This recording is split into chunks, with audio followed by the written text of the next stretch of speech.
This assessment asks us what is the role of a catalyst in a chemical reaction. We can answer this question by quickly sketching out a reaction coordinate diagram of a reaction that we might consider to be a slow reaction.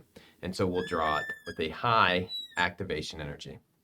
A catalyst is going to make this reaction faster. That is, it's going to lower the activation energy.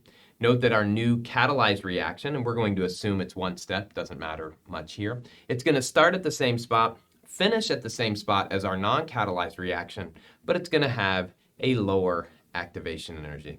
So what do catalysts do? They lower the activation energy of the reaction and therefore increase the rate. Because the delta G that we would put here doesn't change, catalysts do not change the equilibrium of a reaction.